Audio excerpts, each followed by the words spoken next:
Y bueno, entroncarlo también con la orientación académica, ¿no? Entonces esta charla vamos a ser un poco más para que os relajéis, no estéis ahí tensos pensando en qué escogeré, qué no escogeré, en esta carrera o esta otra, sino que lo queremos hacer un poquito más también práctico y didáctico. Os va a hablar de muchas cosas sobre química que vais a encontrar muy interesantes a lo que ya estáis estudiando.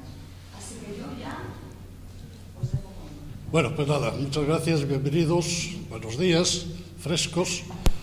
Y vamos a hablar entonces del agua, que es una molécula muy especial, que tiene unas propiedades muy distintas a las de otros compuestos que son semejantes, y esas propiedades se derivan de que, lo que decía, que la estructura del agua pues va a ser una estructura muy particular, ¿no? Realmente me voy a sentar porque tengo hernia discal y entonces de pie pues me duele bastante, ¿no? Permitidme entonces que me siente. Hasta mediados del siglo XVIII el agua se consideraba que era un elemento, ¿no? Un elemento como lo llamaban antiguamente, junto con el fuego, el aire y la tierra, pues constituían los 4 elementos de la naturaleza que eran los que, a partir de ellos, pues se podía originar la vida, ¿no?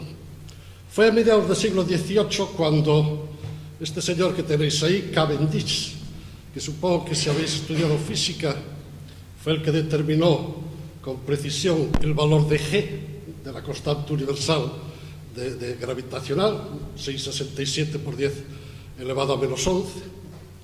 Pues este Cavendish fue el que determinó y comprobó que el agua no era un elemento, como sabéis, sino un compuesto formado por hidrógeno y oxígeno, como conocéis. Y este compuesto, el agua, es de los más abundantes de la naturaleza, quizás el más abundante, ¿no? Tal como veis ahí, pues el agua cubre el 71% de la superficie. Estoy hablando de agua tanto en forma de hielo como agua líquida, como agua a vapor, ¿no? Agua salada, no agua potable, sobre todo agua salada. Y es así entonces que realmente, como decíamos, si cubre tanto el agua la superficie de la Tierra, no se debiera llamar a la Tierra planeta Tierra, habría que llamarle planeta agua, hay más agua que tierra, ¿no? Bueno, ¿por qué se debe a esta abundancia?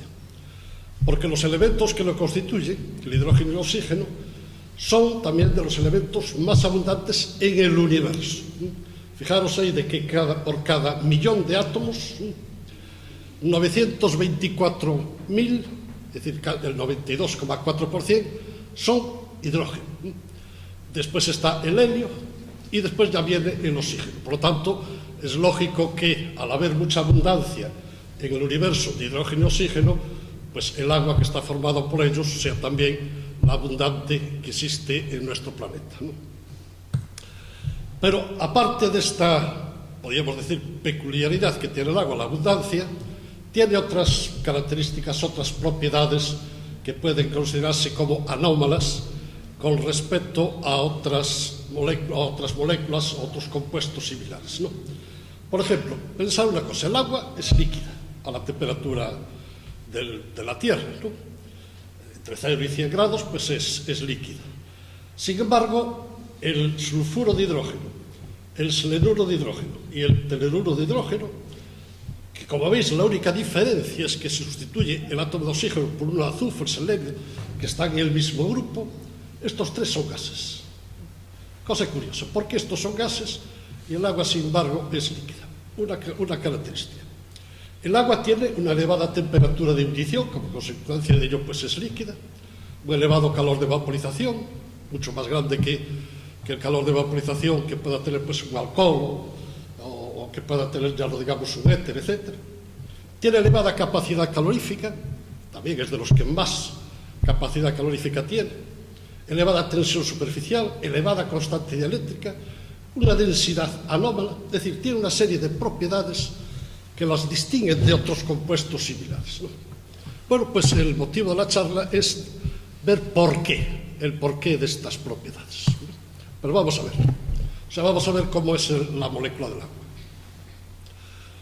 Ahí tenéis que una parte de la tabla periódica, estos elementos que están en el rojo, los de la derecha, están formados por átomos que tienen una gran capacidad de captar electrones, ¿no?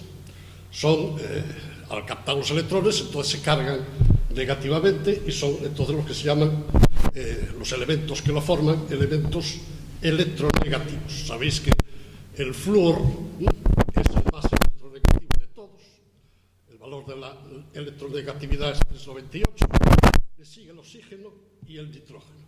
Y en estos tres vamos a hablar mucho de ellos. Flúor, oxígeno y nitrógeno son muy electronegativos, es decir, captan los electrones del átomo vecino con una gran facilidad. Por contra, los átomos de alcalinos y alcalinoterros, el litio, el sodio, estos átomos les estorban los electrones, ceden los electrones con facilidad, ¿no?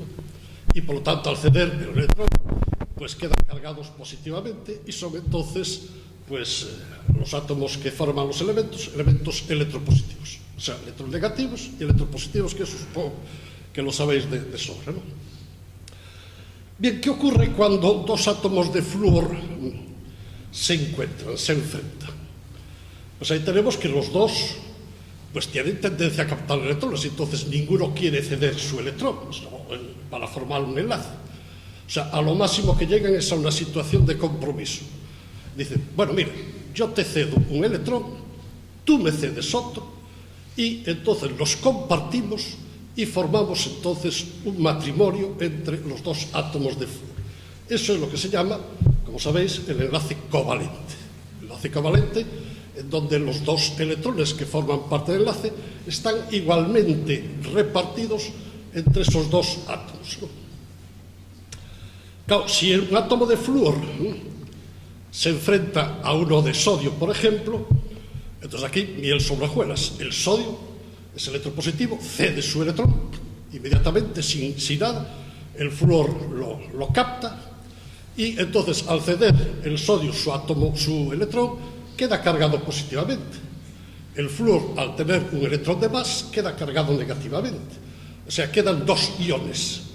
Entonces establece entre esos dos iones un enlace debido a fuerzas electrostáticas, ¿no?, fuerzas de Coulomb, Q' partido epsilon R cuadrado, es decir, que en ese caso el enlace sería un enlace iónico, ¿no?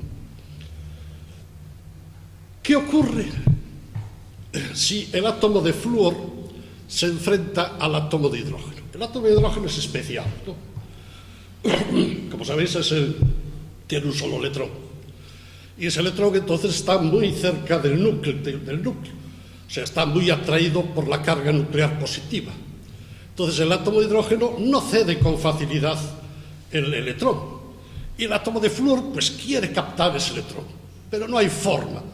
Entonces a lo que se llega es que el electrón, o sea, esos electrones que van a formar el enlace, están más desplazados hacia el flúor que hacia el hidrógeno. Entonces el hidrógeno no queda cargado positivamente, porque si quedase cargado positivamente es que cedería todo el electrón, pero no, queda el electrón ahí a medias, ¿no? Y entonces queda con una carga parcial positiva, y el flúor, como tampoco lo tiene, es decir, no ha captado el electrón, no queda negativamente cargado tampoco, sino que queda con una carga parcial negativa, ¿no? Es decir, un símil sería, a ver, los que sois futboleros, pues el Pontevedra, que ayer ganó, y el Marín, vamos a suponer, ¿no?, que tienen apetencias por un jugador, ¿no?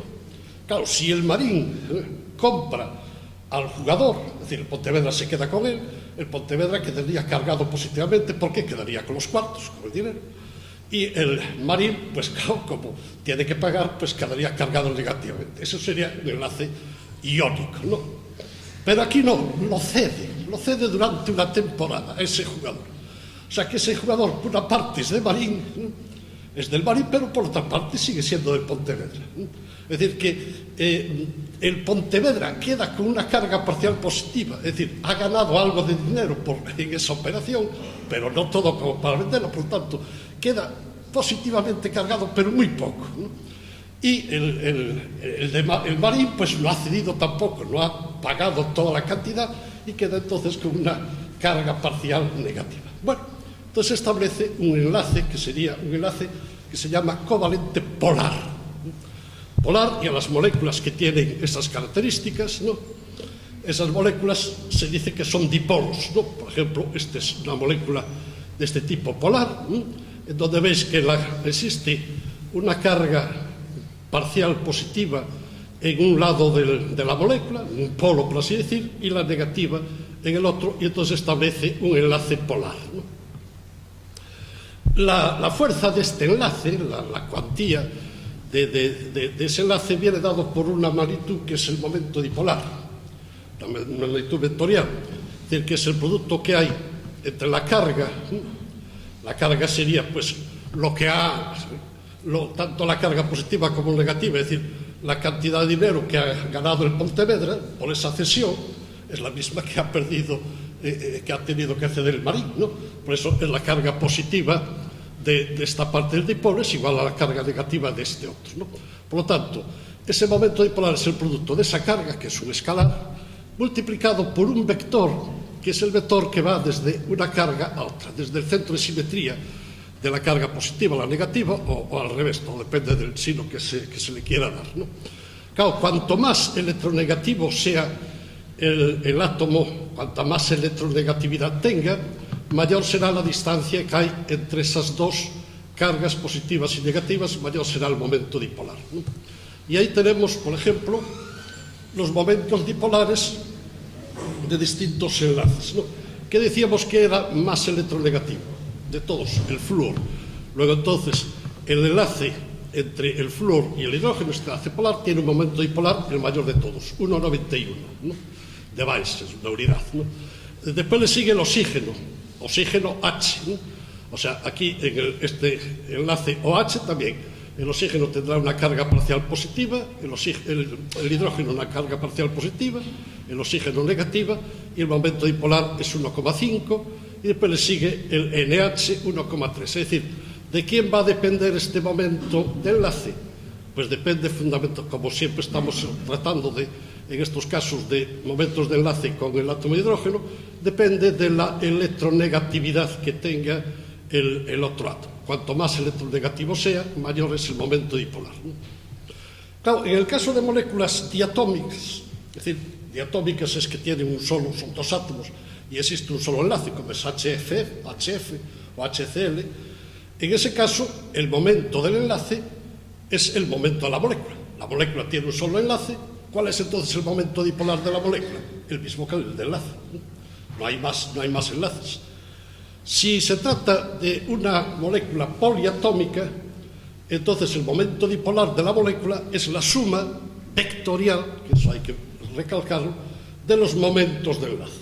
Suma vectorial quiere decir que hay que tener en cuenta el sentido del vector que va desde un átomo a otro. Es decir, por ejemplo, caso de CO2, es una molécula triatómica, tiene dos enlaces, uno CO, tal como está ahí a la derecha, y otro CO a la izquierda, porque la simetría que tiene es una simetría plana. Y entonces, el momento del enlace CO de la derecha, imaginaos que fuese 1,8, esto sería, por ejemplo, más 1,8, y el de la izquierda menos 1,8. Por lo tanto, el momento dipolar del CO2 es 0. El CO2 se dice que es una molécula apolar. Aquellas que tienen momento dipolar nulo es que son apolares.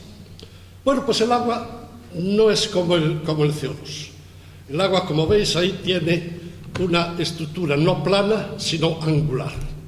El ángulo que forman los enlaces OH con el oxígeno es de 104,45 grados. Con lo cual, la resultante de estos dos vectores OH, si estudiasteis algo de física de vectores, es la diagonal dada por el paralelogramo formado por los dos enlaces. Es decir, esta diagonal, esta nunca puede valer cero, siempre será distinta de cero. Por lo tanto, esta molécula, el momento dipolar, en el caso del agua, es un 85, por lo tanto, es una molécula polar. Es decir, que tenemos habrá moléculas apolares y moléculas polares, ¿no?